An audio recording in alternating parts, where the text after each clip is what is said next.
अथ श्री वराहपुराणे द्वापंचादशतम अध्यायः मथुरा तीर्थ की प्रशंसा। सूत जी कहते हैं, हे ऋषियों, भगवान श्री हरि के द्वारा लोहारगल क्षेत्र की महिमा सुनकर पृथ्वी को बड़ा आश्चर्य हुआ और वे बोली, प्रभो आपकी कृपा से मैंने लोहारगल क्षेत्र का महात्म्य सुना। यदि इससे भी श्रेष्ठ तीर्थों में सर्वोत्तम एवं सबके लिए कल्याणकारी कोई तीर्थ हो तो उसे बताने की कृपा कीजिए। भगवान वराह कहते हैं, हे वसुंधरे, मथुरा के समान मेरे लिए दूसरा कोई भी तीर्थ आकाश, पाताल एवं मर्त्य एवं इन तीनों लोकों में कहीं प्रिय प्रतीत नहीं होता। इसी पुरी में मेरा श्री कृष्णावतार हुआ, अतः यह पुष्कर, प्रयाग, उज्जैन, काशी एवं नैमिषारण्य से भी बढ़कर है। यहाँ विधि पूर्वक निवास करने वाला मानव निसंदेह आवागमन से मुक्त हो जाता है। यहाँ विधि पूर्वक निवास करने वाला मानव निसंदेह आवागमन से मुक्त हो जाता है। माघ मास के उत्तम पर्व पर प्रयाग में निवास करने से मनुष्य को जो पुण्य फल प्राप्त होता है वह मथुरा में एक दिन रहने पर ही मिल जाता है। इसी प्रकार वाराणसी में 1000 वर्षों तक निवास करने से जिस फल की प्राप्ति होती है वह मथुरा में एक क्षण निवास करने पर सुलभ हो जाता है। वसुंधरे, कार्तिक मास में पुष्कर क्षेत्र के निवास का जो सुविख्यात पुण्य फल है वही पुण्य मथुरा में निवास करने वाले जितेंद्रिय पुरुष को सहज प्राप्त हो जाता है। यदि कोई मथुरा मंडल का नाम ही उच्चारण करता है और उसे दूसरा कोई सुन लेता है तो सुनने वाला भी सब पापों से छूट जाता है। भूमंडल पर समुद्र पर्यंत जितने तीर्थ एवं सरोवर हैं वे सभी मथुरा के अंतर्गत स्थित हैं, क्योंकि साक्षात भगवान श्री हरि ही गुप्त रूप से वहाँ निरंतर निवास करते हैं। कुब्जामरक, सौकरब और मथुरा ये परम विशिष्ट तीर्थ हैं, जहाँ योग तप की साधना न रहने पर भी इन स्थानों के निवासी सिद्धि पा जाते हैं, इसमें कोई संशय नहीं है। हे देवी, द्वापर युग आने पर मैं वहाँ राजा ययाति के वंश में अवतार ग्रहण करूँगा और मेरी क्षत्रिय जाति होगी। उस समय मैं 4 मूर्ति कृष्ण, बलराम, प्रद्युम्न और अनिरुद्ध बनकर चतुर्भुज के रूप में 100 वर्षों तक वहाँ निवास करूँगा। मेरे ये चारों विग्रह क्रमशः चंदन, सुवर्ण, अशोक एवं कमल के सदृश रूप वाले होंगे। उस समय धर्म से द्वेष करने वाले कंस आदि महान भयंकर 32 दैत्य उत्पन्न होंगे, जिनका मैं संहार करूंगा। वहाँ सूर्य की पुत्री यमुना का सुंदर प्रवाह सदा सन्निकट शोभा पाता है। मथुरा में मेरे और बहुत से गुप्त तीर्थ हैं। देवी, उन तीर्थों में स्नान करने पर मनुष्य मेरे लोक में प्रतिष्ठित होता है और वहाँ मरने पर वह 4 भुजाओं से युक्त होकर मेरा स्वरूप बन जाता है। हे देवी, मथुरा मंडल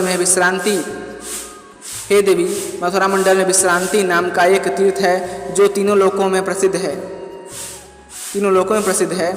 वहाँ स्नान करने वाला मानव मेरे लोक में रहने का स्थान पाता है और वहाँ मेरी प्रतिमा का दर्शन कर संपूर्ण तीर्थों के अवगाहन का फल प्राप्त करता है। जो 2 बार उसकी प्रदक्षिणा कर लेता है वह विष्णु लोक का भागी होता है। इसी प्रकार एक कनखल नामक अत्यंत गुह्य स्थान है, जहाँ केवल स्नान करने से ही मनुष्य स्वर्ग सुख का अधिकारी हो जाता है। ऐसे ही बिंदुक नाम से विख्यात मेरा एक परम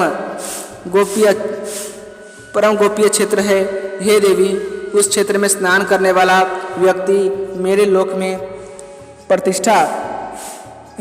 प्रतिष्ठा पाता है। हे वसुंधरे, अब उस तीर्थ में घटित एक प्राचीन इतिहास सुनो।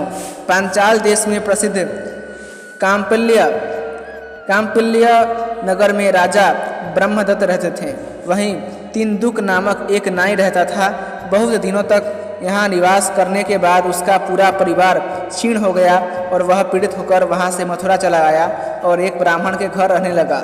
वहाँ वह ब्राह्मण के सैकड़ों कार्य करते हुए प्रतिदिन यमुना स्नान भी करता। इस प्रकार दीर्घकाल व्यतीत होने पर उसकी इसी तीर्थ में मृत्यु हुई, जिससे दूसरे जन्म में वह जातिस्मर ब्राह्मण हुआ। इसी मथुरा में एक सूर्य तीर्थ है जो सब पापों से मुक्त करने वाला है, जहाँ विरोचन पुत्र बलि ने पहले सूर्य देव की उपासना की थी उसकी उपासना से प्रसन्न होकर भगवान सूर्यदेव ने तप का कारण पूछा। इस पर बलि ने कहा, हे देवेश्वर, पाताल में मेरा निवास है। इस समय मैं राज्य से वंचित हो गया हूँ एवं धनहीन हूँ। इस पर भगवान सूर्य ने बलि को अपने मुकुट से चिंतामणि निकाल कर दिया, जिसे लेकर बलि पाताल लोक चले गए। वहाँ स्नान करने से मनुष्य के समस्त पाप समाप्त हो जाते हैं और वहाँ मरने पर उस प्राणी को मेरे लोक की प्राप्ति होती है।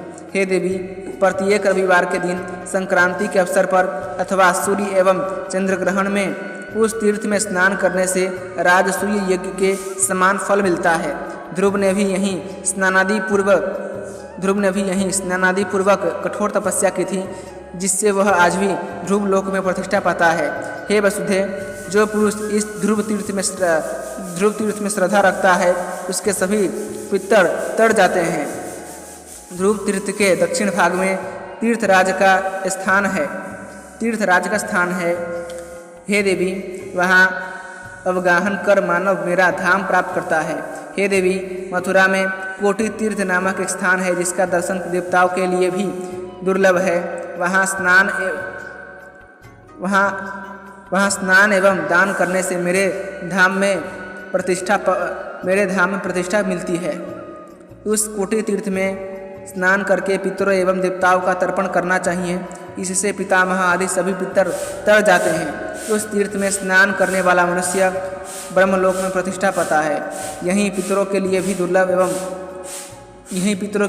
दुर्लभ एक वायु तीर्थ है, जहाँ पिंड दान करने से मनुष्य पितृलोक में चला जाता है। हे देवी, गया में पिंड दान करने से मनुष्य को जो फल मिलता है, वही फल यहाँ ज्येष्ठ में पिंड देने से प्राप्त हो जाता है। इसमें कोई संशय नहीं।